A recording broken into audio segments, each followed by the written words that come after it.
நேற்று போட்டிருந்த mini விலாகுடைய continuation தான் அது. இப்போ நம்ம வந்து குழம்பு செய்கிறதுக்கு புளி கரைச்சால் நம்ம அரைச்சி வச்சிருக்க பேஸ்ட்டு அது கூடவே தேவையான அளவு மசாலாவையும் சேர்த்து நல்லா கரைச்சி எடுத்துக்கலாம். பச்சை பயிரையும் நல்லா குக்கர்லேருந்து வெந்துருச்சு மசிச்சு வச்சுக்கிறேன். இப்போ குழம்பு செய்கிறதுக்கு கடாயில் நல்லெண்ணெய் ஊற்றி வெந்தயம் கருவேப்பிலை வெங்காயம் போட்டு வதங்கின உடனே நான் இன்றைக்கி காய் தான் போட்டு செய்ய போகிறேன். அதனால் தேவையான அளவு காயும் லைட்டாக வேகிறளவு வதக்கிட்டு நம்ம கரைச்சி வச்சிருக்க எடுத்து ஊற்றிடலாம்.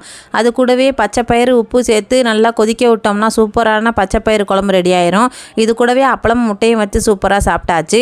இன்றைக்கி பேபி ஃபுட்டு பார்த்திங்கன்னா சைலுக்கு வந்து ராகி கஞ்சி தான் ரெடி பண்ணியிருந்தேன். நைட்டே ராகியை வந்து ஊற வச்சுருந்தேன்.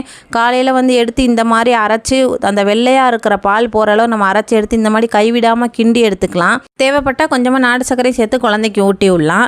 ஈவினிங் பார்த்திங்கன்னா இந்த மணி பிளான்ட் வந்து வாங்கினது அப்படியே இருந்துச்சு. சரி அதில் இருக்க கவரெல்லாம் பிச்சுட்டு நான் அந்த இதை செட் பண்ணி வைக்கலான்னு சொல்லி பார்த்தா கவரை பிக்கையிலே அது அப்படியே கீழே கொட்டிருச்சு. இது என்னடா நம்மளுக்கு வந்து சோதனை நினச்சிக்கிட்டு அதையும் ரெடி பண்ணி வச்சுட்டேன். இன்றைக்கி டே வந்து இப்படி தான் போச்சு. வீடியோ பிடிச்சிருந்தா லைக் பண்ணுங்கள், சேனலை சப்ஸ்கிரைப்